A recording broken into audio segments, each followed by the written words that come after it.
Olá, Olá!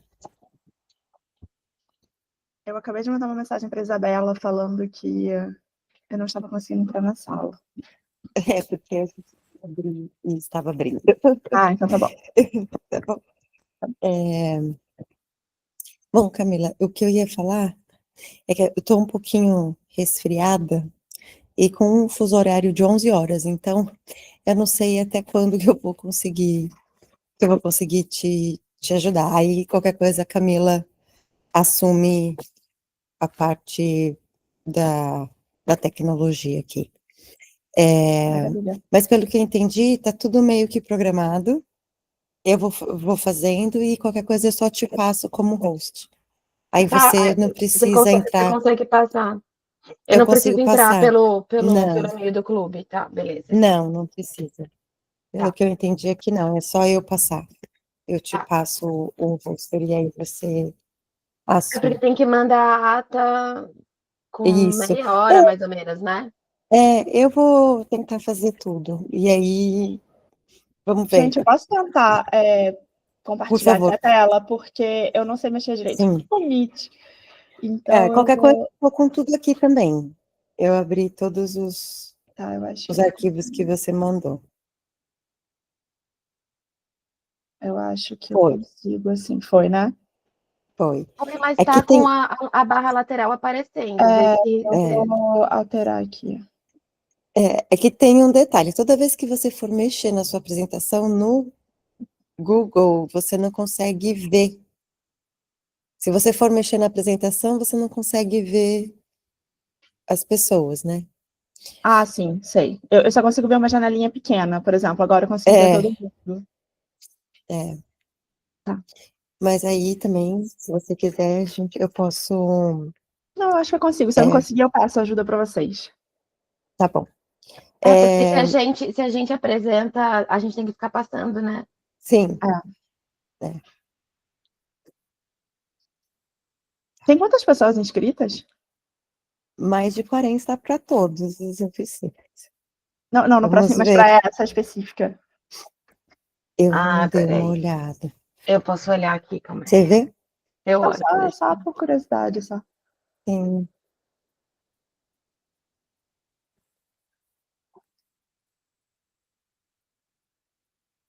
Aí. E aí, Marcela, você pode ficar à vontade para ir recebendo as pessoas, tá bom? A gente está aqui mesmo só para o suporte técnico e aceitando quem for entrando. E aí você Tá não precisa se ótimo, preocupar com isso. tá E ótimo, qualquer obrigada. coisa que você precisar, você fala e a gente tenta ver.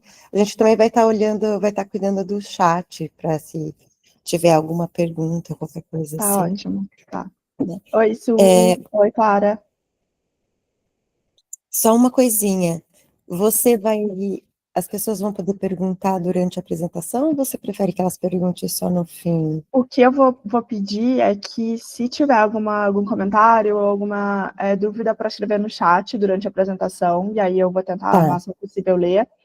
E depois, no final, eu queria, na verdade, eu queria falar por, idealmente, 40 minutos e o resto ser discussão. No máximo 40 minutos. Vai tá. que eu tenho mais ou menos 30 slides, então eu acho que eu consigo falar até 45, vai. eu acho que eu consigo falar dois cada um, porque tem uns que são foto e tal. Mas eu acho que pode fazer isso, né? Colocar as dúvidas no chat e depois a gente abre para debate. Tá. 56 inscritas, tá? Nossa, Uhum. É, estamos assim. e a gente está gravando, né? A gente vai Sim. gravar quando está programado para gravar, e aí a ideia é que quando comece a discussão, para as coisas ficarem mais confortáveis e tranquilas, a gente pausa a gravação, tá Tá ótimo. bom? Por isso que eu perguntei se elas vão poder, se as perguntas começam, né, no meio do caminho ou só no Tá final. ótimo.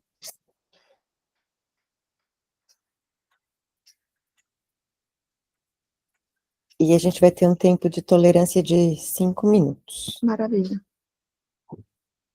para todo mundo entrar.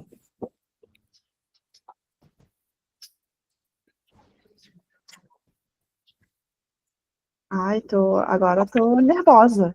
Aqui com a Suzana, botando essa pressão. Começando, não é? É, fazendo aquecimento aqui. É, E eu tava falando com ela ontem que eu tava sem luz. Fiquei sem luz aqui em São Paulo durante um tempo. E aí tava com medo de acontecer hoje de novo, mas acho que tá tudo certinho.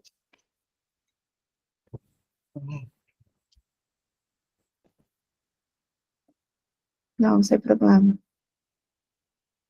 Não quer dar o ar da graça, tá bom.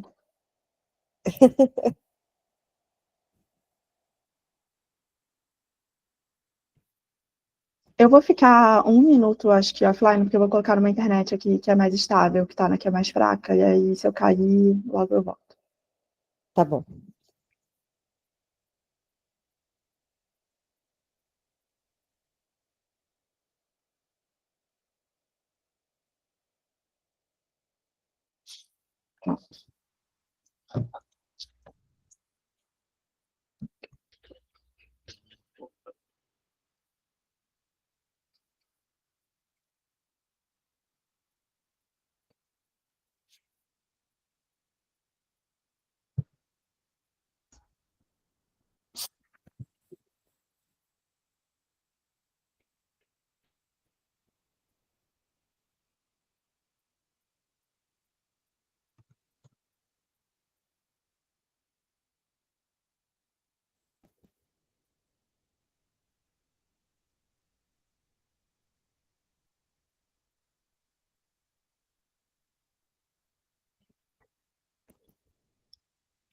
Online é engraçado, né? Vai chegando, fica um tempão sem aparecer ninguém, de repente chega 10 pessoas ao mesmo tempo.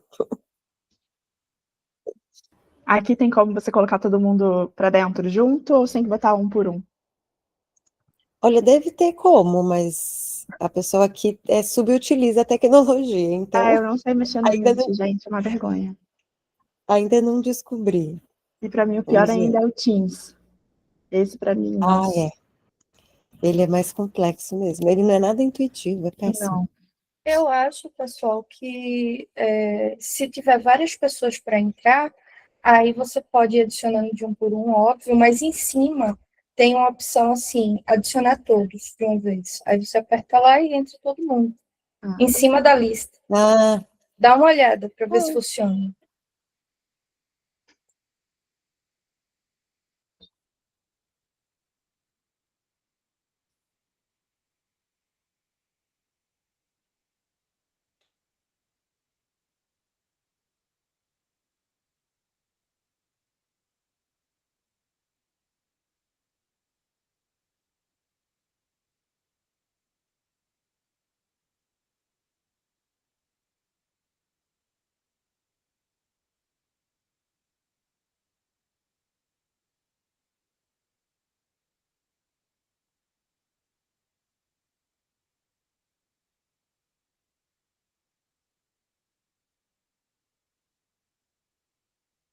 Su, Mariana e Camila, vocês me avisem quando eu puder começar, tá? Quando vocês quiserem que eu comece.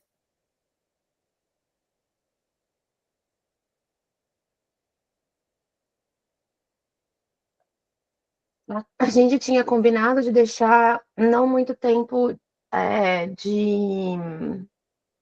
de espera, principalmente nas que tem muito próxima. Como a sua tem um espaço maior entre a próxima, se você quiser esperar 10 minutos, aí você que sabe. Pode dizer. O que você prefere? Começar agora ou começar com 10 minutos? Dar uma lambujinha. Acho que eu posso ir começando, né? E aí, quem quiser entrando, porque só faltam 4 minutos, então quem quiser ir entrando, pode ir entrando e depois vai ficar gravado, então acho que vale a pena, pode ser?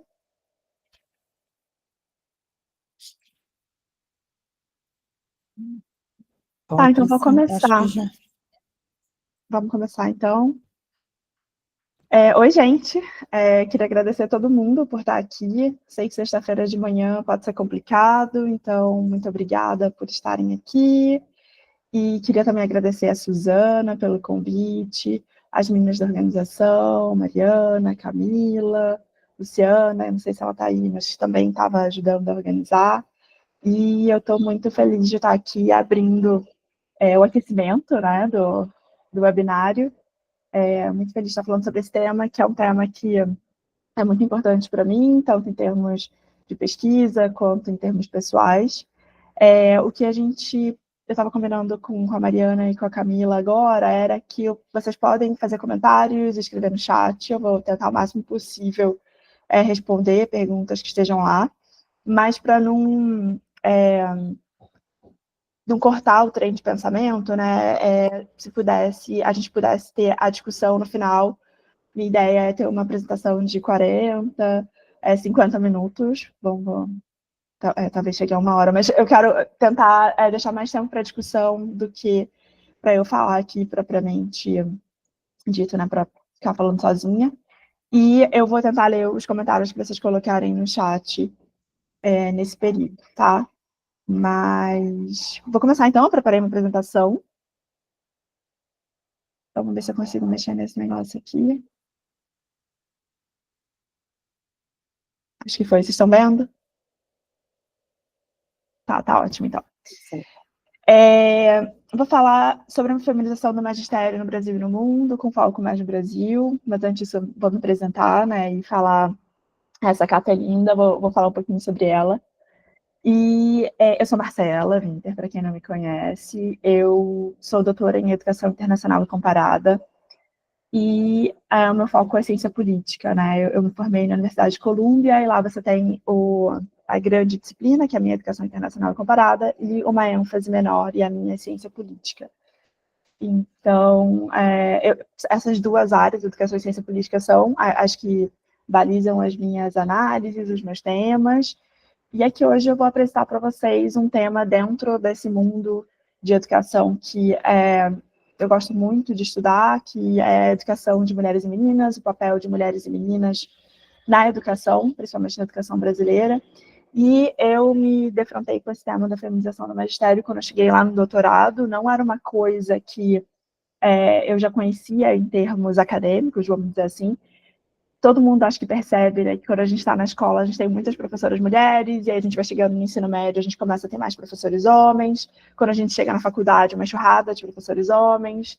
Então, acho que é uma coisa que a gente percebe com a nossa vivência, mas não necessariamente a gente está atento para por que aquilo aconteceu, né? De que forma aquilo aconteceu? Por que ainda acontece? Por que a gente chama, por exemplo, onde as crianças ficam de maternal? Por que a gente chama as professoras de tia? Então, são coisas que estão bem disseminadas na nossa cultura, e não só na nossa cultura, a gente vai falar sobre isso daqui a pouco. E eu comecei a me aprofundar nesse tema, me interessar por ele. A minha orientadora lá em Colômbia, ela é especialista nesse tema, na América Latina, ela não estuda tanto o Brasil, mas ela estuda outros países da América Latina, e aí isso foi uma coisa que também me chamou a atenção, como as histórias são parecidas, né? Foi assim que eu cheguei a esse tema, então, sempre que eu tenho a oportunidade de falar sobre ele, eu falo, né? Sempre que tem alguém me pedindo para falar alguma coisa sobre educação, eu tento introduzir esse tema, discutir. E é um tema que, infelizmente, hoje não está tão em moda, né, na academia. Discutir mulheres, especificamente, não é uma coisa que dá tanto ibope, ou como diz uma amiga minha, não é tão sexy, mas eu continuo falando sobre ele, porque eu acredito, né, que a gente não pode parar de falar. Essa capa aqui é uma imagem que eu achei muito interessante, são estudantes de uma escola normal no início do século XX. E elas bordaram essa bandeira do Brasil para ser colocada num navio que estava saindo, acho que era Encoraçado São Paulo, que chamava, ele estava saindo do Brasil para uma missão, e elas, sabendo da importância desse navio, elas passaram um ano inteiro bordando essa bandeira e pediram para o tecido vir da Europa. As estrelas eram bordadas com ouro também, né, com fios de ouro.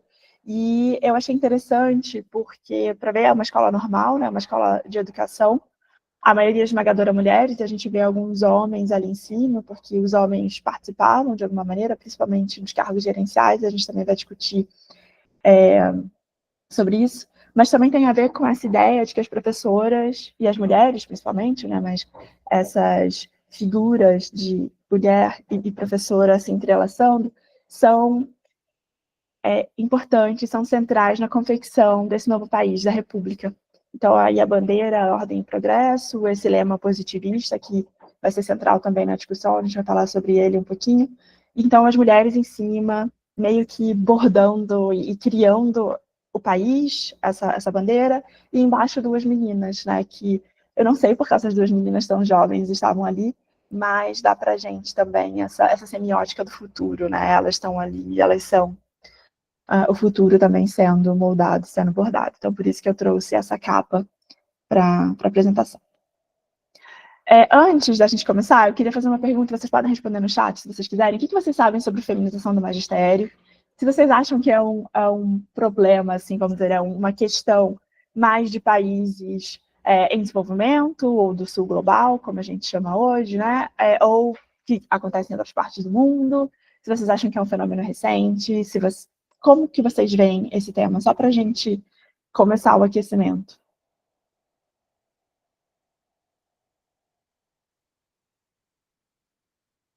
Eu não sei como eu vejo aqui o chat. Mundial. Fenômeno mundial. Acho que começamos a popularizar a educação. Tá. Também acho que é mundial. Uhum. Que sei que eu aprendi com você que é mundial. Exatamente, gente. É um fenômeno mundial. A gente, às vezes, pode acreditar que, não, é uma questão de países que ainda estão se desenvolvendo. Eu não gosto muito dessa ideia de países que estão se desenvolvendo, porque parece que alguns já são desenvolvidos, né? Então, eu ainda não sei qual nomenclatura utilizar. Hoje se fala sobre sul global. A Mari está falando que está aqui, está relacionada à divisão do trabalho sexual, também está relacionada a isso. Mas a gente pode achar que países, entre aspas, mais desenvolvidos, ou do norte global, onde existe mais equidade de gênero, né, que é uma coisa que de uns anos para cá está na moda, se fala sobre equidade de gênero, onde existe essa equidade, essa questão da feminização do magistério não existe. Mas esse não é o caso, é um fenômeno mundial. Vamos passar aqui. Tá, então, ela não é um fenômeno que não é restrito a uma parte específica do globo e está relacionado a esse lugar da mulher na sociedade e a definições culturais de feminilidade e masculinidade. E o que significa dizer que uma profissão, ou especificamente que o magistério que a gente está olhando, é feminizado, né? Tem duas questões. A primeira delas é quantitativa, então, de quantidade mesmo, a dominância das professoras nas escolas. A maior parte das professoras, principalmente na educação básica, que aqui no Brasil a gente pode dizer que é da pré-escola até o ensino médio, é de mulheres, né? A gente vai olhar para alguns números.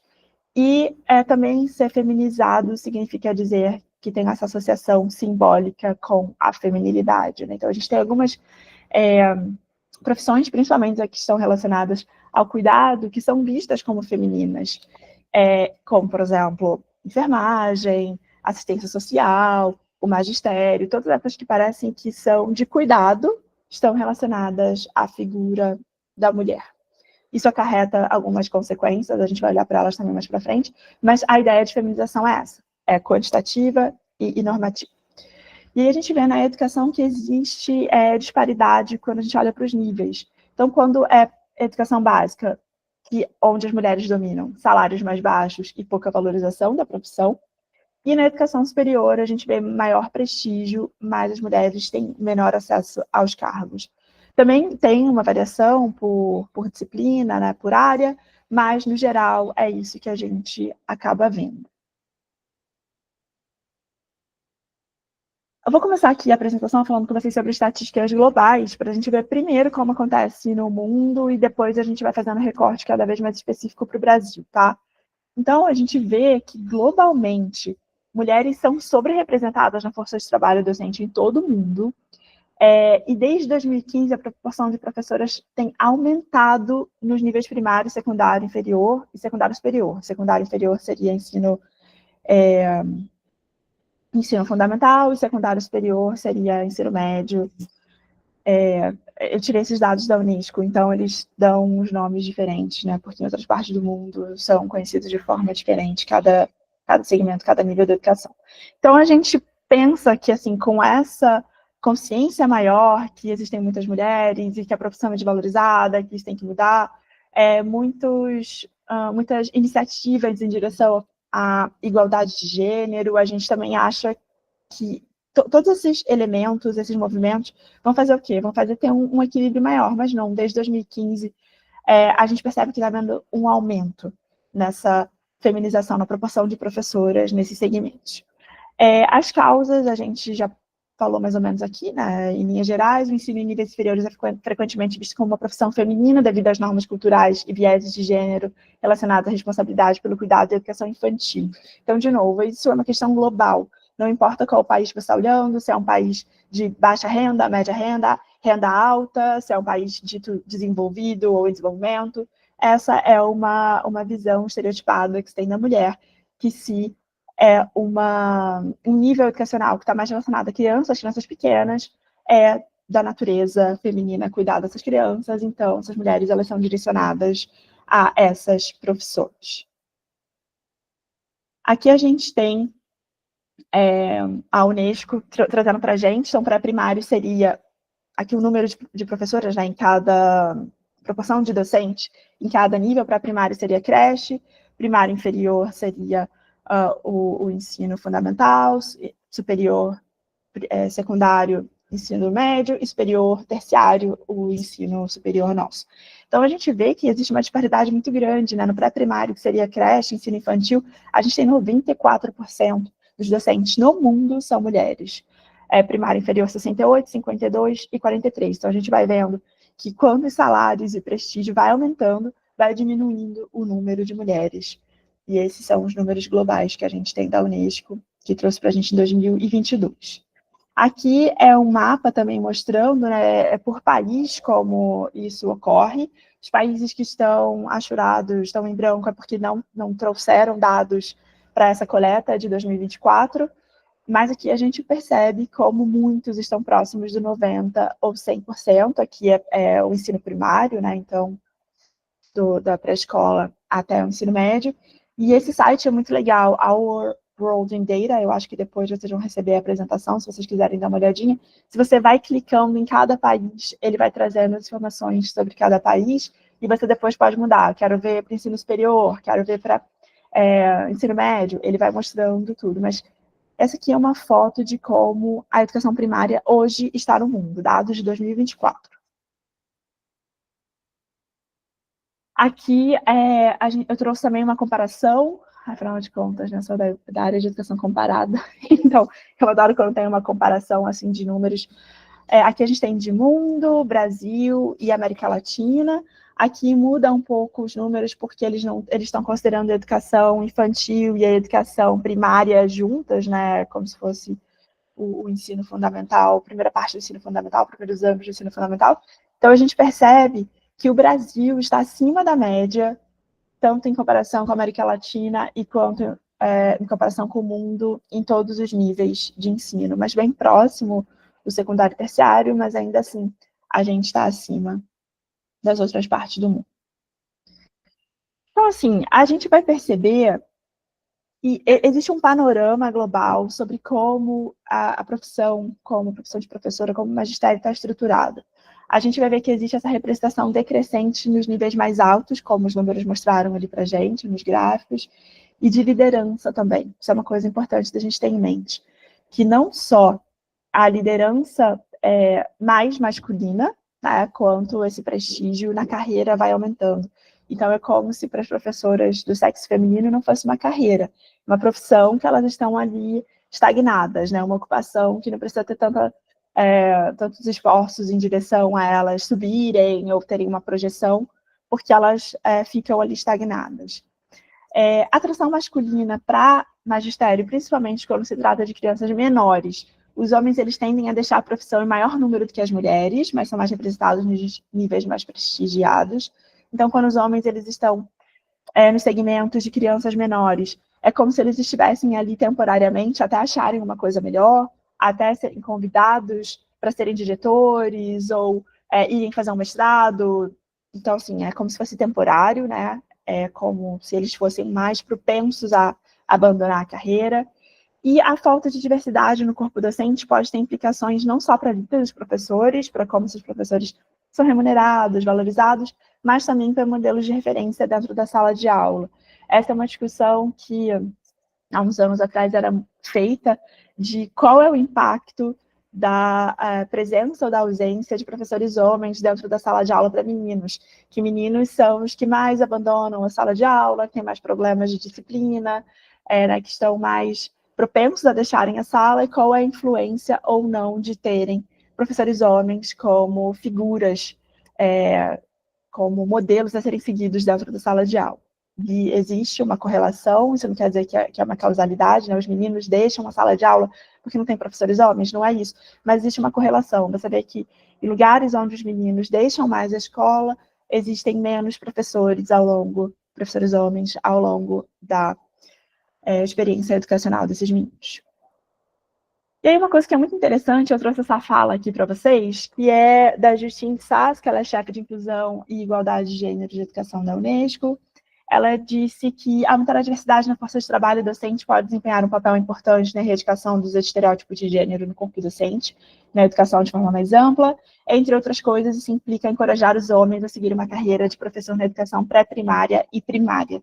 E eu trouxe essa fala aqui dela, que eu achei muito interessante, por 2 pontos. O primeiro deles por que, Marcela, você está trazendo uma fala de uma mulher lá da Unesco, lá em Paris, que está tão longe da gente? O primeiro ponto é esse. O que essas instituições internacionais elas dizem sobre a educação tem muito peso em como os governos eles vão definir as diretrizes de educação deles.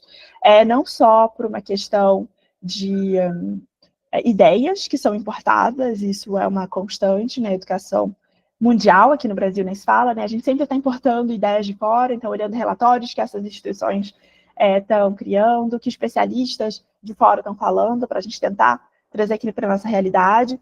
Então, o que a chefe de Inclusão e Igualdade de Gênero da Unesco fala vai ressoar aqui em secretarias municipais, secretarias estaduais, como um exemplo de boas práticas a serem incorporadas no nosso sistema de ensino.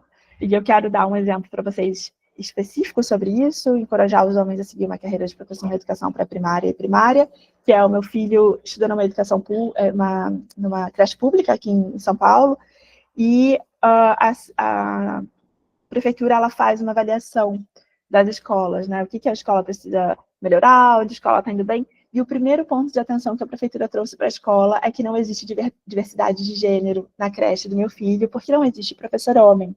É uma creche onde estão crianças de 6 meses a 4 anos. E a gente tem que entender que a diversidade de gênero na cabeça deles é ter homens e mulheres ali dentro, né? Sendo que a creche do meu filho é uma creche que tem professoras dos mais variados tipos, então de todas as raças, de todas as etnias, orientação sexual diferente, idade. Então, assim, existe diversidade ali naquela creche, mas para a prefeitura não existe diversidade de gênero, então professores têm que entrar na creche, né? E outro ponto que eu acho interessante é que a feminização do magistério ela se torna um problema quando a profissão é desvalorizada porque mulheres são desvalorizadas. Então, se fosse uma profissão que fosse dominada quantitativamente por mulheres, mas que elas ganhassem bem, que elas tivessem boas condições de trabalho, que elas tivessem plano de carreira, que chegassem à liderança, não seria 100% um problema o magistério ser feminizado, né? Você ter uma profissão que é dominada por mulheres não necessariamente é um problema. Mas o foco é sempre esse, não é de resolver as questões que as mulheres passam dentro da sala de aula ou na comunidade escolar, mas de incluir os homens, né? Então, o foco muda. Por isso que eu trouxe essa fala aqui da Justine Sass. Como a literatura de educação trata a feminização? Quis trazer também para vocês, porque, de novo, o que a academia fala vai ressoar de alguma maneira na prática. Então, a gente tem 2 significados da feminização.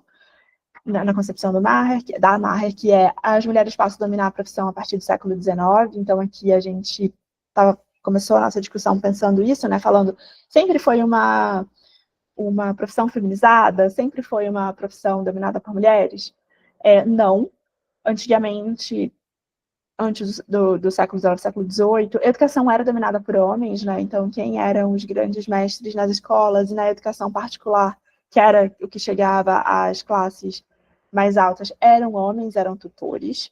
E a partir do que se chama, né, da popularização do ensino, da expansão das escolas começarem a ser vistas como algo do Estado moderno, um instrumento do Estado moderno para ser um Estado moderno relacionado à industrialização, relacionado ao progresso. Nós temos que massificar a educação, e a partir desse momento que a educação é massificada, se tem a necessidade de trazer mais mulheres, porque não tinha homens suficientemente para serem professores, serem tutores, e também porque quando a sociedade vai progredindo, né, no sentido que a gente conhece de progresso industrial, de progresso social, esses homens eles vão ocupando outras posições.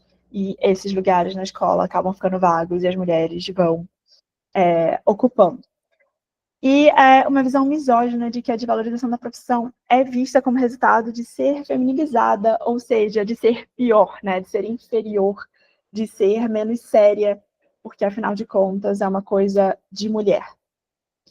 Existem diferentes forças por trás desse processo histórico, desse processo histórico, educacional, econômico, político. Então, a gente tem que olhar para cada caso para ver o que sobressai ali nesse caso, mas essas são as forças por detrás desse fenômeno, geralmente no mundo inteiro. E o fator econômico salarial é um fator que normalmente é proeminente em todos os casos, ou na maioria dos casos, né? Então, como eu disse anteriormente, os homens eles vão buscar carreiras mais lucrativas quando os requisitos da profissão aumentam e o salário não. Então, eles não só saem para procurar outras profissões que são mais atrativas do ponto de vista financeiro, mas quando os requisitos da própria carreira de docentes começam a aumentar, precisa agora ter curso, precisa agora ter ensino superior, precisa ter graduação, eles começam a perceber que o salário não está aumentando na mesma proporção, eles deixam a profissão. Empregadores começam a contratar mais mulheres também, então quando os empregadores começam a perceber que a mão de obra está ficando mais especializada, os salários estão aumentando, mas eles sabem que as mulheres aceitam salários mais baixos, elas são uma opção mais econômica para o sistema público, que tem recursos limitados, a gente sabe de orçamento, como funciona o governo, mas também no setor privado, né? Então, mulheres aceitam, entre aspas, ganhar menos. Não que elas concordem com isso, mas o sistema de trabalho, as relações de trabalho, elas são estruturadas de forma que as mulheres ganham menos, até sem saber disso, né? Então, essa é como a literatura traz para a gente essas questões mais gerais. Aí a gente tem a ideia da natureza feminina, que é esse reforço do gênero, né? A criança tem uma natureza nutridora.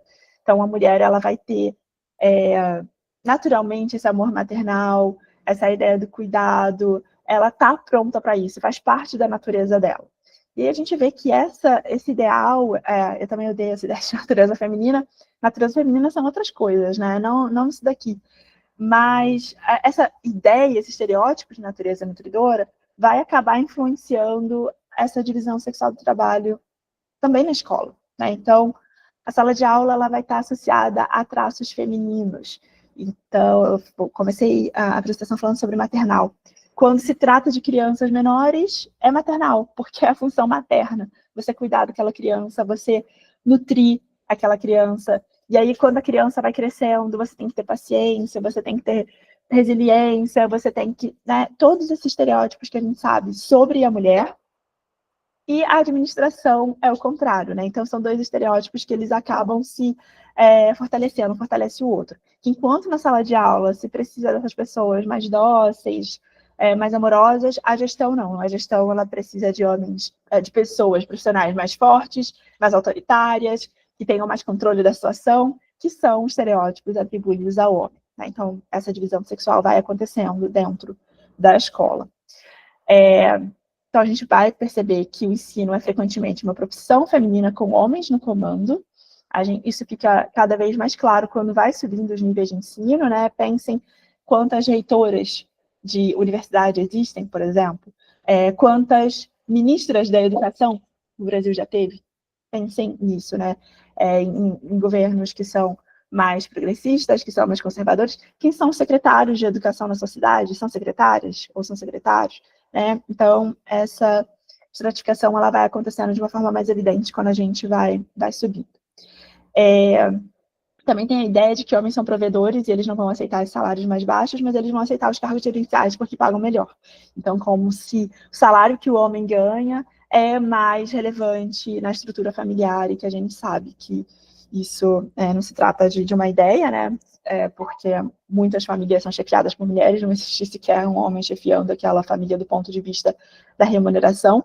Então, é outra estratificação que ainda hoje se acredita nela, mas que ela acontece com base em ideias de séculos passados. Então, a América Latina, como a gente viu ali também no gráfico, a Suzy está falando que só conheci uma reitora de universidade na vida. Eu falei, eu estudei em Colômbia, né? E na época que eu estava em Colômbia, foi uma época que várias universidades da Ivy League, que são as universidades mais prestigiadas dos Estados Unidos, elas trocaram a liderança delas, e 3 Ivy League foram para mulheres, que foi Columbia, Harvard e a Universidade da Pensilvânia. E foi um momento de muita celebração, né? Fala assim, nossa, que legal, essa instituição que tem, sei lá, 200 anos, tem 300 anos, nunca foi checada por uma mulher, é a primeira mulher. E aí começaram a acontecer os protestos contra o genocídio na Palestina. A Columbia foi a primeira universidade que liderou esses protestos, os estudantes lideraram esses protestos, e foi se espalhando pelos Estados Unidos, por outros países depois. E o que aconteceu em outras universidades também, mas as universidades que foram mais punidas, que foram mais atacadas pelo governo, principalmente pelo legislativo, né, que o lobby sionista no legislativo dos Estados Unidos é muito forte, foram justamente essas universidades que eram chefiadas por mulheres. Então, elas foram chamadas lá no Congresso para testemunharem, e depois desses testemunhos, dessas 3 mulheres, 2 caíram. A de Harvard e da Universidade de Pensilvânia foram eliminadas dos cargos de gestão delas. E não falaram que foi por causa disso, eles disseram, não, a de Harvard, que inclusive era uma mulher negra e lésbica, ela foi acusada de plágio. Então, esse foi o motivo por qual Harvard afastou. A outra da Universidade da Pensilvânia também teve uma questão que não era relacionada ao antissemitismo no campus. A Karina está sem som, vocês estão me ouvindo, né? Só alguém me diz. Então tá normal. E a de Columbia, que era a Shafiq, né, que era uma mulher, se eu não me engano, ela é de origem paquistanesa, tal. Ela, ao invés de cair, ela começou a endurecer a violência no campus, inclusive, não sei quantas décadas, ou talvez séculos, acho que era décadas. A polícia entrou em Colômbia e foi super violenta com os estudantes. Então, ela teve que dar uma resposta, entre aspas, masculina, né, baseada na violência, baseada na repressão, para colocar esse ponto e dizer que não, eu sou uma reitora que está fazendo o que deve ser feito, mas não foi suficiente, e ela foi retirada. Né? E aí ela foi retirada, e quando ela entrou uma mulher para apaziguar os ânimos, e essa outra ela tem uma postura completamente diferente. É super fofa, escreve uns e-mails, né? Mas a gente sabe que, na verdade, ela está respondendo ao que os donos da universidade, que é uma universidade privada, eles querem. Né? Então, só para a gente, um exemplo aqui também de como isso acontece quando as mulheres elas chegam nesses cargos. Não é só difícil chegar, mas é também difícil se manter, porque qualquer passo em falso que você dê é um motivo para você ser expulsa, para sua competência ser colocada em voga, e também para outras mulheres. Isso passa para outras mulheres, né? Se uma mulher erra, como se todas as mulheres estivessem errando. Exatamente o que aconteceu com a Dilma. Oxe, apertei uma coisa errada aqui. Então, além da ideia da natureza feminina, é isso, né? Então, a gente vai ver algumas questões mais específicas. A natureza feminina é o primeiro ponto, porque depois tem outros desdobramentos. A gente vai olhar agora para o Brasil, que tem um desdobramento religioso, principalmente, que acontece em outros países da América Latina, países que são católicos, principalmente. Mas aqui no Brasil, a gente tem 80% dos quase 2,5 milhões de professores de educação básica no Brasil são mulheres. E aí, vendo isso, a pergunta que eu me fiz, né, para essa apresentação, para um artigo que eu espero no futuro escrever, é: quais elementos que levaram à feminização do magistério aqui no Brasil? A gente sabe que, geralmente, a feminização do magistério está relacionada ao sexo, evidentemente, são mulheres, mas também à classe. Então, são mulheres que são de camadas mais pobres, camadas mais populares, que são empurradas para o magistério. E eu queria saber, é isso também aqui no Brasil? Tem outros elementos? A feminização ocorreu pela saída masculina, salário estagnado, requisitos crescentes, ou se a profissão sempre foi associada à mulher? Essas eram algumas perguntas que eu tinha, e algumas ideias, que no início da pesquisa: patriarcado e religiosidade, então reforçam o papel da mulher como mãe fora do lar, e vieses de gênero, que, por exemplo, tornam a profissão um pouco atrativa para os homens financeira e socialmente. A gente tem que pensar que a atração não é só financeira, ela também é social, está relacionada a status. Então, essas eram as ideias iniciais que eu tinha. E aí, para a gente entender esse panorama da educação no Brasil, vou falar um pouquinho sobre esses primeiros passos, como que a educação foi sendo estabelecida aqui, e como que as mulheres e as meninas foram entrando, e até os dias de hoje. Então, a gente tem a origem da educação em 1549, quando foi criada a primeira escola na Bahia. Era uma escola jesuíta, né? Então, Companhia de Jesus, que até hoje é muito presente na educação no Brasil e na América Latina, criou essas escolas que eram restritas a meninos brancos da elite. Então, a ideia dessas primeiras escolas aqui no Brasil Brasil colônia ainda, eram criar esses futuros líderes, né, aqui do Brasil, da nação, até mesmo de Portugal, mas a ideia era criar esses líderes do futuro. Depois, com a independência do país, o Dom Pedro I, na época, ele disse que as escolas iam ser a base da nação, e aí ele pediu estudos sobre as escolas e o que deveria ser feito para o Brasil se tornar uma nação liberal, né? Mas o que Dom Pedro achava que era liberal era muito diferente. E quando não só questões relacionadas à educação, mas ao país, de uma forma geral, começaram a sair do controle dele, do que ele acreditava que o Brasil deveria ser, ele acabou com a Assembleia Constituinte, ele acabou com tudo, ele mesmo promulgou, e ficou um vazio sobre o que as escolas se tornariam, né, nesse projeto de país. Então, em 1827, veio uma primeira legislação que previa escolas para meninas e meninas, e essa legislação, embora fosse mais flexível, no sentido de que as meninas estavam entrando nas escolas, ela também institucionalizava a discriminação, porque as meninas não podiam aprender matérias que eram consideradas mais racionais, como geometria. Elas tinham que focar nas artes do lar.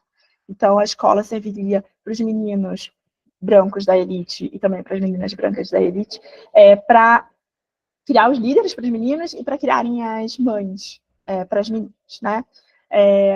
E a disparidade salarial já começa aqui. A lei previa igualdade na remuneração de professores e professoras, e aí eu esqueci de dizer que essa lei também dizia que as meninas deveriam ser ensinadas por mulheres, então as mulheres começam a ser recepcionadas na escola, mulheres, só para a gente, né, deixar claro que muito poucas escolas, e restritas a lugares específicos, muito poucas crianças entrando nessas escolas para as crianças da elite, nesse primeiro momento, né? Então, quem vão ser as professoras dessas crianças também são mulheres que vêm da classe média, principalmente, porque as mulheres da elite, elas, né, não trabalhavam, mas classe média, filhas de fazendeiros. Eu disse que eu ia falar 40 minutos e eu menti, porque já são 11h40, né? A gente começou um pouquinho atrasado, mas eu vou falar um pouco mais sobre isso, mas vão falando e vão mandando as perguntas aí no chat. E essa é uma coisa que sempre falam, né?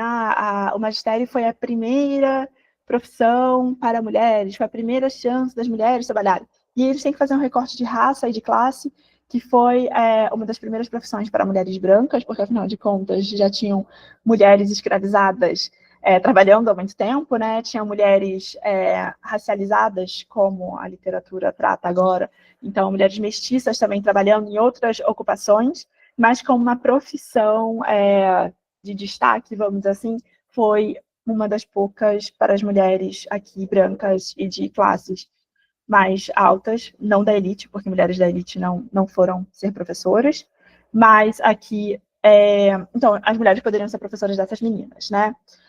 Camila tem uma dúvida em relação às escolas jesuítas dos povos originários, que sempre teve desde a colonização. Sim, eram escolas diferentes, eles tinham objetivos diferentes. Uma eram escolas evangelizadoras, né? Então, aquelas que eram as missões, mas não necessariamente eram só da Companhia de Jesus, existiam outras companhias que iam evangelizar os índios e as crianças indígenas. Também isso é uma outra coisa que é comum, a gente diz, a educação no Brasil começou com a primeira escola em 1549 na Bahia. Mas já existiam outras formas de educação no Brasil, né? Os indígenas, eles têm uma forma específica de educação pela prática, que depois, com John Dewey, né, séculos depois vai falar, a educação não é uma preparação para a vida, a educação é a vida mesmo. Então, existia já a educação anterior, mas quando a gente pensa em uma educação com esse objetivo de criar os líderes da elite, a gente tem esse marco. O impacto era menor na educação em geral.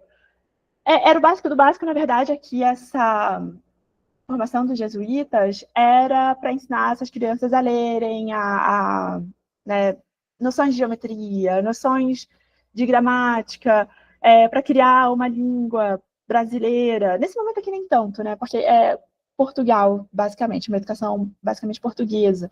Então não tinha tanto essa preocupação com a formação de um Estado, de uma nação, porque afinal de contas era uma colônia.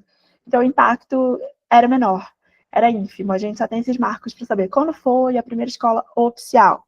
Aí é esse marco, tá? Por nada.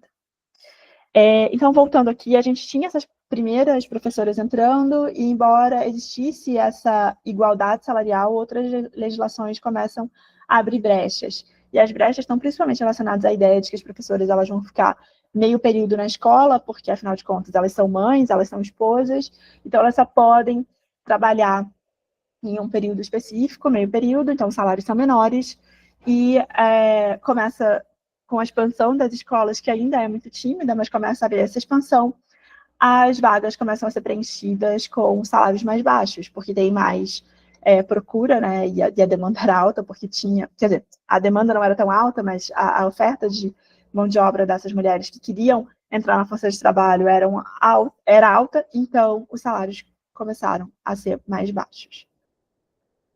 Aqui eu estou trazendo algumas escolas de meninas do final do século XIX, aqui para ver que ainda assim ainda tinha essa ideia de que meninas deveriam aprender as artes do lar, né? Então, na primeira imagem elas estão aprendendo a lavar roupa, na segunda a cozinhar e na terceira a bordar.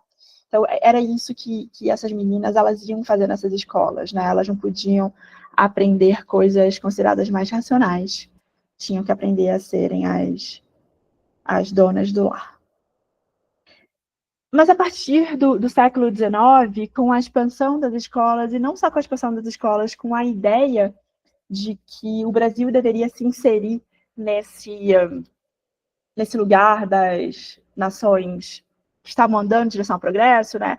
A massificação da escola estava acontecendo de uma forma mais clara em países da Europa, e nesse momento aqui a gente olha muito para a Europa para tudo, mas também para a educação, para ver como que as escolas estão se desenvolvendo lá. Então, a ideia de progresso estava muito relacionada à ideia de expansão da massificação das escolas.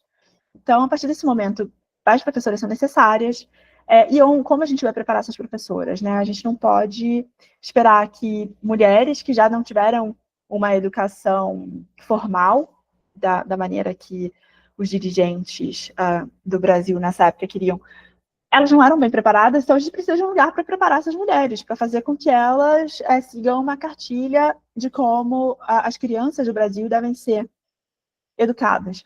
Começaram a ser criadas as escolas normais, que são escolas com o objetivo de formar professores primários. A gente tem escola normal até hoje, né, embora em menor escala, mas elas existem até hoje, e a ideia era formar professores primários. Então, elas eram inicialmente destinadas a homens, né? A expectativa era com que essa maior profissionalização, homens seriam mais atraídos, mas elas rapidamente se tornaram sinônimo de institutos educacionais femininos, Por quê? Porque com o progresso, eu não sei porque se chama normal, porque em outros... Eu acho que é porque para estabelecer norma. E porque eu vou dizer que é isso? Porque também em inglês é chamado de normal schools. Então é para estabelecer normas, né? Normas de ensino. Mas eu vou ver se isso é uma coisa da minha cabeça ou se é realmente isso. Porque em outros idiomas também é normal schools, tá? Então, a ideia aqui era que a sociedade estava avançando, né? Estava se expandindo, o progresso, o que quer que isso signifique, estava chegando e os homens estavam ocupando outras posições. Então, ainda assim, a educação não era uma prioridade deles, não estava sendo uma profissão atrativa, e os governos locais preferiam mulheres, justamente por essa questão dos salários serem mais baixos. Então, conseguia-se contratar mais professores a salários mais baixos. E essas escolas normais, elas começam a se tornar uma das poucas chances para mulheres de continuarem seus estudos além do primário. Então, antes disso, se a mulher tinha alguma educação, era uma educação muito básica, disso de saber ler, de saber somar, de saber contar, e aqui elas têm essa chance de ascender, vamos dizer assim, nos estudos. Aqui tem algumas fotos de escolas normais, em vários momentos diferentes da história do Brasil. E uma coisa que é interessante a gente ver, né, existem homens sendo... Ó, a Mari está falando para a gente. Criar uma escola modelo, viu? É uma escola, então, para Google respondendo, para criar essa norma. Então, eu não estava tão doida assim. A gente vê aqui nessas fotos que existem homens, né, principalmente em lugares centrais. Então, os homens são os diretores daquelas escolas normais, ou então quem estava ali liderando a educação daquelas mulheres. Existem homens, principalmente aqui no canto inferior esquerdo, que é mais recente, ela é dos anos 80. A gente vê alguns homens como normalistas também, mas majoritariamente formação de professoras, de mulheres. Aqui, Brasil, discursos de maternidade e religião. Eu disse que no Brasil são muito fortes, mas em outros países que também, onde a religião católica, mas não só a religião católica, a gente vai falar sobre a religião positivista aqui também, a educação começou a ser ligada ao desenvolvimento a partir da década de 70, dos anos 1800, né? Então, a ideia de reforma, a educação ligada ao desenvolvimento, a mulher se torna chave nessa ideia de progresso da nação. Tem essa forma diferente de se ver o papel da mulher na sociedade, ela deixa de ser só a mãe dentro de casa, ela passa a ser a mãe da nação também, e isso reforça o discurso político de ênfase na maternidade também relacionado ao patriotismo, né? A mulher como formadora de bons cidadãos. Michele está perguntando, teoria maternalista. Eu não conheço teoria maternalista, Michele, se quiser falar um pouquinho em linhas gerais sobre o que a gente pode, talvez seja teoria maternalista. Mas a ideia, né, de que a mãe precisa ser educada para que a mãe da família seja formada, e aí a família, segundo aqueles objetivos da nação. Aqui o Brasil ainda não era uma república, já era uma nação independente, não era uma república, mas tem muito a ver também com os ideais republicanos positivistas que começam a surgir aqui nessas décadas, né? Então, Comte, que é um dos principais expoentes do positivismo, ele dizia que a pátria perfeita deveria ter como característica os dons femininos do sentimento e do amor. A boa pátria será a mátria. Então, essa ideia de que a pátria, ela deve... socorro.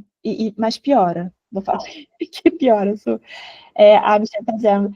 Fala-me isso, que as mulheres têm mais vocação para guiar a nação e família por ser mais altruísta. O cuidado, exatamente, né? Então, a nação deveria ter essa figura da mulher. A gente tem na Revolução Francesa, lá, Marianne, né? A gente tem nos Estados Unidos, a Colômbia, e aqui a gente tem essa figura que eu trouxe para vocês, que é uma figura religiosa, mas uma figura religiosa diferente do que a gente pensa, porque quando a gente pensa em altruísmo, sacrifício da ideologia judaico-cristã, a gente pensa na Maria, né? Nossa Senhora, todos os estereótipos relacionados à Nossa Senhora e uma religiosidade relacionada a ela, mas também aqui no Brasil teve muita influência da religiosidade do positivismo, a religião da humanidade, que foi criada pelo Auguste Comte e que tinha como musa inspiradora a Clotilde Devaux, que era uma uma mulher que existiu, o Augusto Comte, ele se apaixonou por ela, e ela se apaixonou por ele, era uma coisa meio platônica. Depois, se vocês quiserem ler sobre ela, é interessante, porque ela era uma mulher que foi abandonada pelo homem, pelo marido dela, e ela tinha algumas ideias que hoje a gente podia dizer que eram feministas, ela lutou pelo divórcio e tal, e era esclarecida para a época, né, no sentido de que ela tinha acesso à educação, e o Augusto Comte se apaixonou por ela e criou essa ideia de que ela deveria ser a líder, né, desse novo mundo, desse novo progresso. E o republicanismo aqui no Brasil incorporou muito essa ideia, embora não chame a santa, né, de Santa Clotilde Devaux, como ela é chamada pela igreja positivista, ela simboliza essa pessoa que é capaz de se doar para criar algo melhor. Então, a partir desse momento, a professora começa a ter mais ainda essa ideia de que a professora que simboliza a mãe, que é capaz de se doar, e que o trabalho é valorizado mais moralmente do que socialmente. Então, é muito mais a questão moral do que a questão de valorização social, no sentido de ser bem remunerada ou de ter uma proeminência social, não status social. Então, isso começa a ser reforçado nesse momento aqui. E, como eu disse, aqui eu já tinha adiantado, mas as leis vão estipular que professores só podiam trabalhar meio período, as professoras só podem trabalhar meio período, pois precisam cumprir seus papéis domésticos. Então, a professora é a mãe. Ela é mãe dentro da sala de aula e ela é a mãe fora da sala de aula. Tá, então a conscientização da feminização vai acontecer principalmente no final do século XIX, né, ali quando o Brasil está se tornando uma república. Acontece uma estratificação de cargo mais específica. Existe o Congresso de Paris, um congresso educacional, que uma das conclusões desse congresso é que, embora as mulheres sejam aptas para o ensino, elas não são qualificadas para cargos gerenciais. Esses cargos gerenciais ainda devem ficar a cargo dos homens, né? Então, essa é uma ideia que se cristaliza a partir daqui. Nas primeiras décadas do século XX, aqui no Brasil, o número de professoras supera o de professores. E também essa ideia de que salários baixos são suficientes para as mulheres, mas não para os homens, também é uma coisa que se cristaliza. Em 1920, já 72,5% dos professores de educação primária eram mulheres, né? Então a gente já vê que já existe, nas primeiras décadas do século XX, já existe essa proeminência muito clara. E a profissão, ela é inicialmente para mulheres brancas de classe média. E essa desvalorização vai se acentuar por questões de classe também, né? Então, mulheres de classes mais baixas começam a dominar o campo nas décadas mais recentes, anos 70, até hoje. Então, é uma profissão desvalorizada, não só porque está relacionada a sexo, mas também está relacionada à classe, e, de alguma maneira, também vai se relacionar à raça, né? Porque se mulheres mais pobres vão entrando na profissão, mulheres que não são brancas, mulheres, né, racializadas, como a literatura diz, elas também vão começar a dominar o campo, e isso contribui ainda mais para a desvalorização da profissão. A partir dos anos 30, as mulheres vão conquistar o voto e o movimento feminista vai impulsionalizar a profissionalização. E aí começa um movimento para maior especialização. Então, mulheres com a mesma formação, eles vão para o exterior, e a gente tem alguns casos emblemáticos, como, por exemplo, a Anice Teixeira foi um que foi fazer a especialização no exterior, e ele impulsionou muitas professoras para irem, muitas foram... quantas mulheres brancas de classe média têm apoio da família para se tornar? Karina está dizendo também. Professoras. Quase nenhuma, né? Hoje em dia, quase nenhuma. Isso é uma coisa que a gente vai falar mais para frente. Mas mais para frente, a gente vai discutir isso mais especificamente.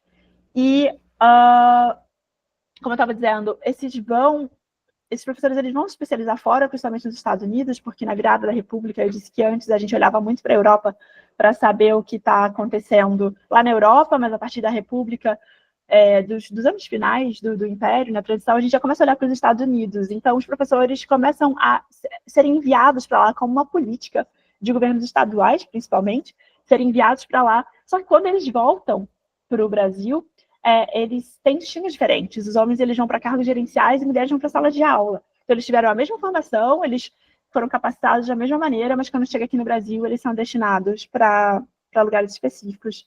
E existe um caso muito emblemático no Teachers College, que é onde eu me formei lá no meu doutorado, de uma das mulheres escrevendo uma carta para o Eunice Teixeira e falando para ele, olha, a gente teve a mesma formação e eu estou aqui sendo secretária e você está aí sendo ministro da educação, né, secretário de educação. E ela era secretária simplesmente da secretaria, né, ela não era a figura principal da secretaria. A partir dos anos 70, que é quando existe uma maior motivação para as mulheres entrarem e se colocarem no mercado de trabalho, e a gente tem que pensar que é um cenário também de conservadorismo na sociedade, de ditadura militar, o magistério ele vai se tornar uma opção porque era um curso mais barato, rápido e com emprego garantido, que até hoje é uma ideia que se tem do magistério, né? Eu não sei o que fazer da minha vida, ou eu preciso de uma formação, é barato, eu preciso me formar rápido, e vai ter emprego. Então, nem todas as professoras, evidentemente, escolhem por esse motivo, mas muitas escolhem por esse motivo. E a gente vê que ainda, essa pesquisa de 1997, já tem bastante tempo, mas pesquisas mais recentes mostram que professoras ainda citam traços como doçura, paciência, doação como requisitos para a carreira, principalmente quando se trata de crianças que são mais jovens, né? Então, a ideia de que professora e mãe são duas faces da mesma moeda. Tá? E aí, uma pergunta, né? Onde estavam as professoras negras? A gente está falando muito aqui de professoras mulheres brancas, classe média, mas não existiam professoras negras? O que aconteceu com essas professoras ao longo desse período, desse progresso que a gente está falando aqui? As professoras negras, elas estavam aqui, a última foto, eu não sei por que ficou fora de ordem, mas a última foto aqui era o início do século XIX, quando as meninas começam a entrar na escola de uma forma mais sistemática. Existiam sim professoras negras, mas a gente tem que lembrar que o início do século XX também começou a ser dominado por ideologias eugenistas, né? Então, que a ideia da educação seria embranquecer a população, eles acreditavam piamente nisso. O ministro da Educação, Gustavo Capanema, principalmente, era um que liderava essa ideia dentro do Ministério da Educação, influenciava outras secretarias estaduais e municipais. Então, a ideia era que a professora deveria ser esse exemplo do exemplar da raça humana, né? Como eles diziam, uma coisa horrorosa, mas era assim que eles diziam. Então, a professora deveria ser branca, evidentemente. Quanto mais branca, melhor. Isso não estava explícito em nenhuma lei específica, mas era ideologia da época, e era assim que as escolas começaram a ser organizadas. Mas, com o passar e aqui a gente tem uma coisa muito interessante, que a foto do meio são diretores de escolas. Então, a população negra estava tanto dentro da sala de aula, quanto também em cargos de direção. E aí a gente tem uma escola em Minas Gerais, os diretores e os coordenadores pedagógicos negros, mas nenhuma mulher, né? Importante dizer que os homens negros conseguiam ocupar, mas mulheres negras não conseguiam ocupar esses cargos de direção. A partir do momento que a eugenia começou a ficar mais estranha ainda, né, se pudesse ser mais estranha, eles começaram a dizer, não, o problema não está na raça, a raça pode ser melhorada, pode ser pela educação, principalmente, né? Então, o problema não é a pessoa não ser branca, o problema são os vícios morais e tudo mais que se tem a partir da concepção de raça. Não precisa nem dizer o quanto horrível é isso, mas o que acontece? Então, vamos começar a trazer professoras que são mestiças para dentro da sala de aula, professoras negras, e por meio da educação, por meio ali daquele cenário educacional, elas vão se aprimorar. E as professoras voltam nos anos 30, nos anos 40, é uma loucura. É até horrível a gente falar isso em voz alta, mas era o pensamento da época, e foi isso, né? Teve um hiato, as professoras foram tiradas da sala de aula, e depois elas voltaram nos anos 30, anos 40, quando essa ideologia ela começa a se transformar e começa a perder espaço, pelo menos oficialmente, nesse discurso. Eu acho que tudo aqui que eu estou falando precisa ser muito mais divulgado, né? Mas tem um livro muito interessante que fala sobre isso, não foca tanto em mulheres, mas fala de uma forma geral, se chama Diploma de Brancura, do Jerry Dávila. Ele é um professor de Stanford, se eu não me engano, ou da Universidade da Califórnia, para aqueles lados lá, e ele fala sobre isso, né, as concepções de raça dentro da sala de aula é muito interessante, mas sem focar muito nas professoras.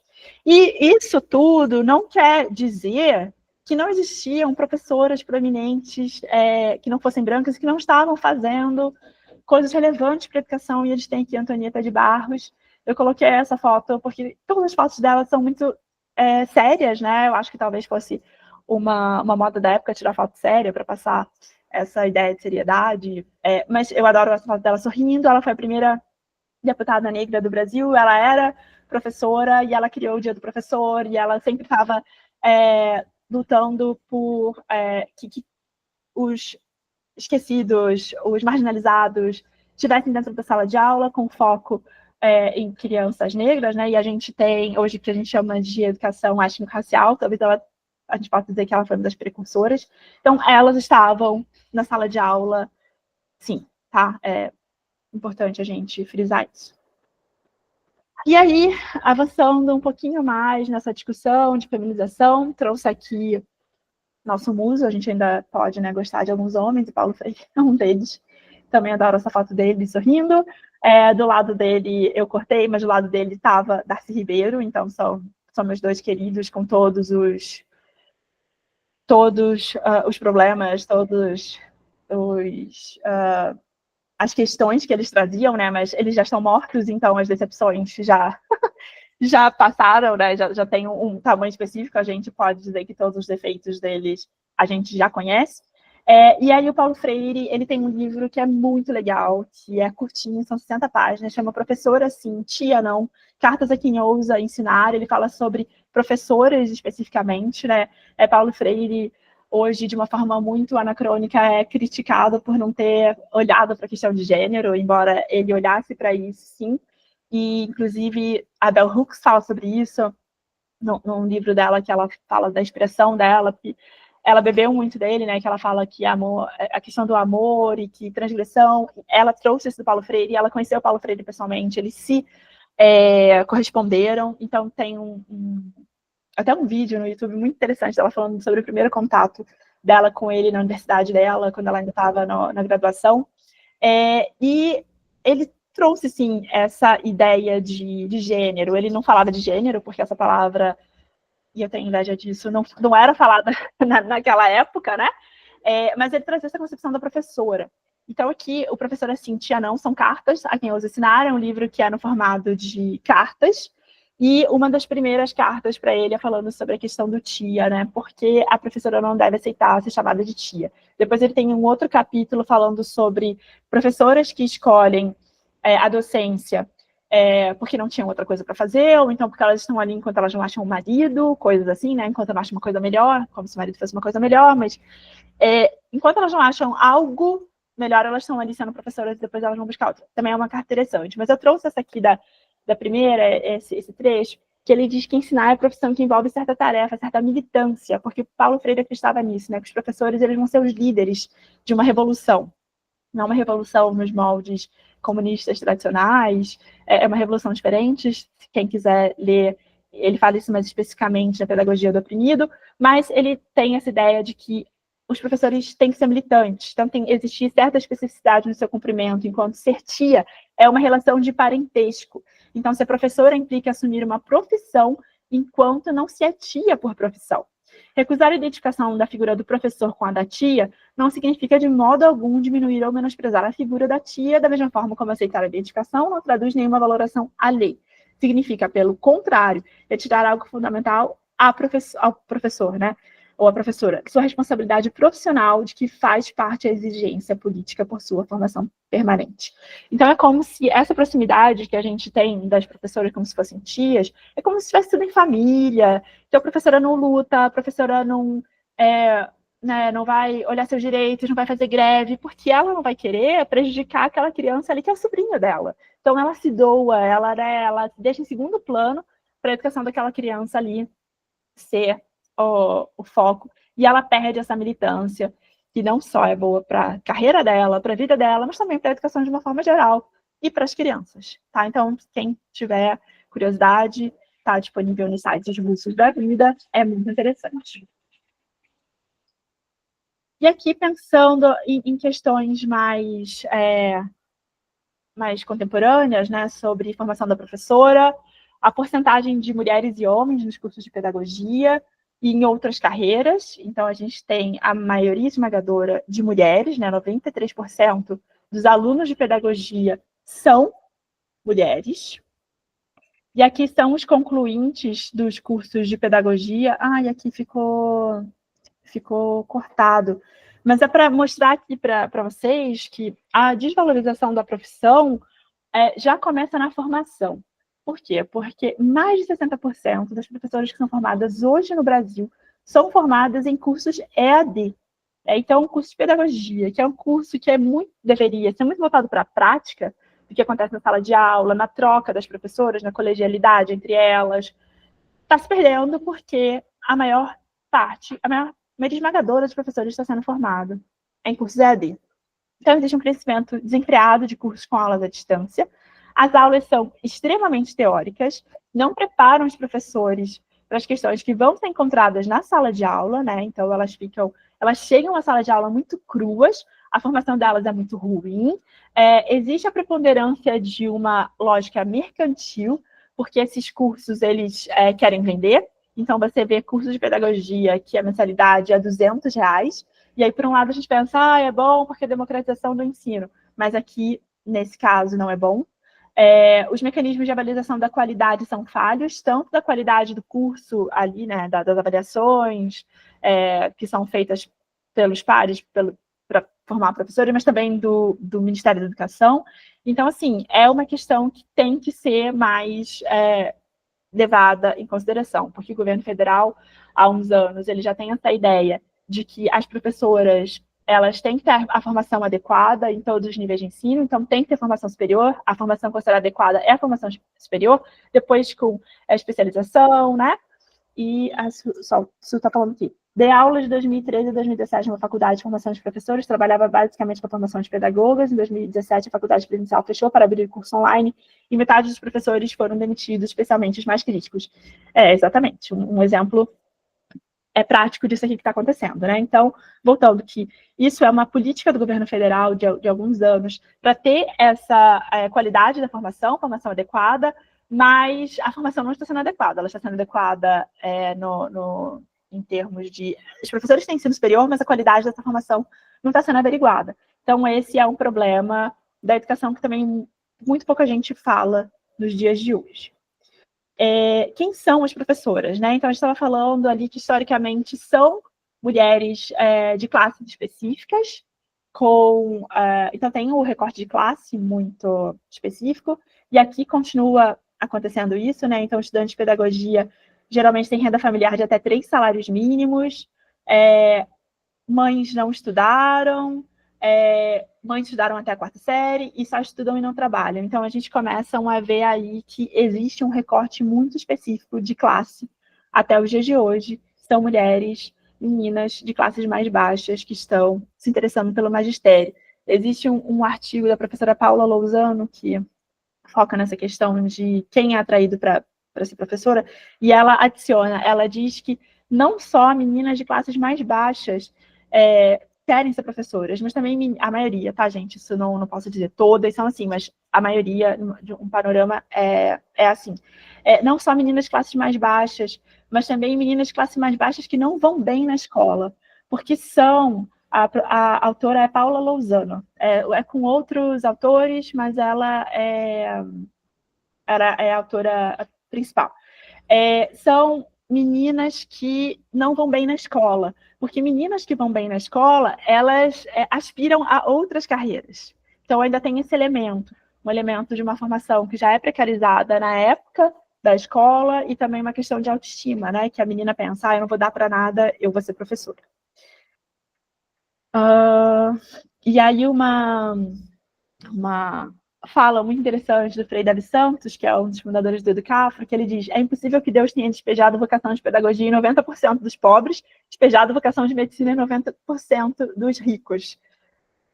Justamente isso, pedagogia é fácil de passar, e você tem praticamente a garantia de que você vai conseguir um emprego, né? Então, não existe tanta... Até em faculdades federais, né, faculdades públicas, que normalmente são muito concorridas, a relação candidato-vaga é baixa, então é mais fácil passar em pedagogia se comparado a outras carreiras. Então, meninas que pensam, não, eu sou capaz de passar em uma outra carreira, eu vou para essa outra carreira, a pedagogia não é a primeira opção delas. Eu vou trazer aqui alguns desafios atuais para vocês. A gente sabe de todos esses desafios que eu venho falando aqui, né? Falta de valorização, baixa remuneração, o status social não é o que deveria ser, mas a gente tem outras, licenciaturas no geral também. A pedagogia normalmente é a primeira formação, mas depois vai para outras licenciaturas. E aí, se eu não me engano, a segunda, depois de pedagogia, é educação física. E aí depois vem as outras, vem geografia, vem história e matemática lá embaixo. Também é uma questão, né, que a gente tem que tratar, de como existem poucas professoras nas áreas que são consideradas de ciências mais duras, como matemática, por exemplo, física. Existem poucas professoras nessas áreas, que também está relacionado a estereótipos, pouca atratividade, como essas mulheres elas são tratadas também no ambiente universitário, pelos pares, pelos professores. Mas aqui eu trouxe algumas outras questões que estão afetando as professoras, que é a censura dentro da sala de aula, né? Esse é um estudo que saiu dia 9 agora de dezembro, que eu quis trazer para vocês. Fala sobre professores e educadores em geral, mas a gente sabe que quem são as maiores... Quem sofre mais violência são professoras. Então, esse Observatório Nacional da Violência contra Educadores, que é da UF, da Universidade Federal Fluminense, traz esses dados para a gente. A gente vê que no Sul a violência é maior. A gente tem alguns picos, né, em 2018, 2022, que são anos eleitorais. Então, a gente tem essa violência contra as educadoras. E por que elas sofrem essa violência?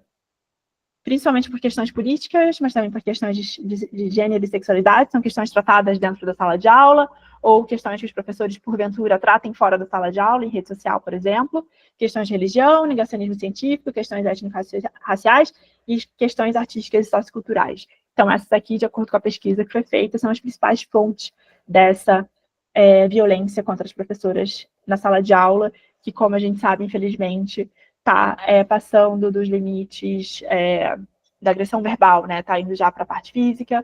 Semana passada, ou na semana retrasada, se não me engano, a gente teve 2 educadoras assassinadas dentro do Cefet. Foi por um colega, não foi por um aluno, nem por familiar de aluno, mas a violência está vindo de todos os lugares contra as educadoras também, né? Então, todas aquelas questões que elas têm, de dificuldade dentro da sala de aula, de ter que comprar material. Isso foi uma coisa que, quando eu fui estudar nos Estados Unidos, eu fiquei muito chocada, porque a gente sempre ouve aqui no Brasil, né, que as professoras têm que tirar do próprio salário para pagarem pelos materiais dos alunos, às vezes comprar um lanche para os alunos. E quando eu cheguei lá nos Estados Unidos, eu estava morando em Nova York, uma das cidades mais ricas do mundo, eu ouvia as minhas alunas, que eram professoras no sistema público de Nova York, falando a mesma coisa. Eu tenho tirado meu bolso para comprar para os meus alunos. Então, para a gente ver que como essa questão da feminização dos desafios é realmente uma questão, né, que não importa se o país é de alta renda, de baixa renda, porque é uma profissão desvalorizada, vai enfrentar problemas muito semelhantes. Olha, a Michelle está falando aqui que eu presenciei uma coisa muito curiosa. Eu trabalho no Instituto Federal, aqui temos ensino médio, ensino superior, a maioria dos docentes técnicos administrativos tem mestrado, doutorado, bons salários, carga horária baixa. Enfim, o docente disse na reunião: eu não sou professor, sou engenheiro que dá aula. Eu pensei, prestou o curso errado então, querido. Eu tenho certeza que ele nunca diria isso se fosse docente da USP, onde existe apenas ensino superior. É como se fosse uma coisa menor, exatamente. Ele ser docente no ensino médio superior. Infelizmente, aqui não precisa ter formação em licenciatura para algumas disciplinas, verdade. E tem uma série, a Camila está dizendo que tem uma série ótima que traz a realidade dos Estados Unidos, que se chama Abbott Elementary School. Não conheço, vou assistir. Mas assistir em doses homeopáticas, né? Porque a gente fica vendo essas coisas, dá até uns gatilhos, assim, pra gente. Mas vamos falar agora de coisas boas, né? Vamos falar de professoras inspiradoras. Então é ótimo, é engraçada. Bom, melhor ser engraçada. Eu também não sei porque esse negócio aqui ficou fora de ordem, mas eu quero falar sobre algumas educadoras que são inspiradoras para a gente, algumas do passado, algumas de hoje em dia. Vou começar primeiro com uma pergunta para vocês, que é: quantas ministras da educação o Brasil teve? Alguém sabe dizer quantas ministras da educação? Se o Brasil já teve ministra da educação? Alguém sabe dizer? Pode chutar, gente. Desde lá de quando tem o Ministério da Educação, do início da República? Então, o Brasil só teve uma ministra da Educação. Uma. Que foi a Esther de Figueiredo Ferraz. Ela foi ministra no governo Figueiredo. Ela foi a primeira professora mulher da USP, da Faculdade de Direito da USP. Ela foi reitora do Mackenzie. Ela tem, tipo assim, eu não sei por que as pessoas não falam mais dessa mulher, meu Deus. Ela tem, né, um histórico de muito pioneirismo na área da educação, principalmente na educação superior. Nunca ouvi falar, eu imaginei que a maioria nunca ia ouvir falar. Talvez porque ela tenha sido ministra num governo militar. Já era um governo que estava começando a transição para a democracia, né? O governo Figueiredo, embora fosse militar, ele fazia algumas concessões, né, em algumas áreas, e eu acredito que a da Ministério da Educação seja uma dessas. Então, a Esther de Figueiredo Ferraz, ela foi ministra de 80 a 85. Ninguém fala sobre ela, tá? Acho que não, Camila, se era parente dele. Eu acho que não, pelo menos, assim, tudo que eu ouvi sobre ela, nunca ouvi falar. Eu sempre ouço que ela é uma pessoa, uma mulher pioneira, né? Então, primeira professora da Faculdade de Direito da USP, primeira reitora do Mackenzie, ela sempre teve essas primeiras vezes, né? Então, vale a pena, uma mulher que a gente precisa entender mais sobre a vida dela. E, gente, ela faleceu em 2008, né? É uma coisa muito recente. Então, outra é Nízia Floresta. Foi uma das primeiras educadoras também, considerada uma das primeiras feministas. Estava preocupada com a educação de crianças que não tinham acesso à educação. Então, também, a gente tem que ler mais sobre ela, ouvir mais sobre ela. Ela tinha ideias que são consideradas muito progressistas para a época dela, algumas até consideradas para os dias de hoje. Dorina Nowil, que foi uma educadora que revolucionou a educação para deficientes visuais no Brasil. Então, também é uma que a gente deveria falar mais sobre, estudar mais sobre a vida dela. Anália Franco, que aqui acho que estão construindo até uma estação no metrô com o nome dela, aqui em São Paulo. Embora ela seja muito conhecida aqui em São Paulo, ela é fluminense, ela nasceu em Resende, e ela tem um lugar especial no meu coração, porque uma outra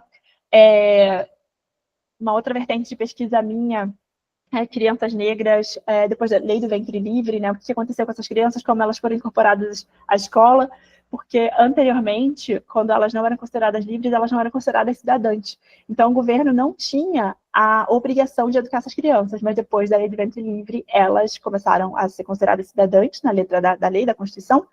Então, a próximo webinário pode trazer uma aula só sobre essas mulheres, vamos fazer.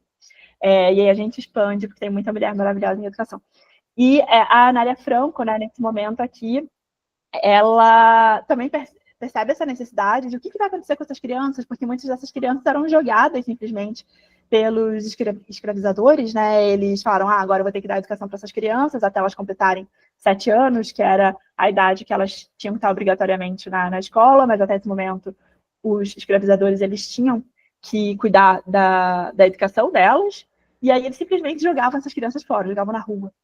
E aí a Anália Franco, consciente dessa necessidade, ela começou a criar casas de acolhimento, onde essas crianças teriam educação, mas também teriam um lugar para dormir, e teriam alimentação, tudo que uma criança precisa, mas ela não tinha dinheiro, né? Então ela pediu para uma mulher de um fazendeiro que ela conhecia para doar uma casa na fazenda, e a fazendeira falou assim, tudo bem, eu dou essa casa para você, mas você não vai poder educar ou colocar as crianças brancas e as crianças negras juntas.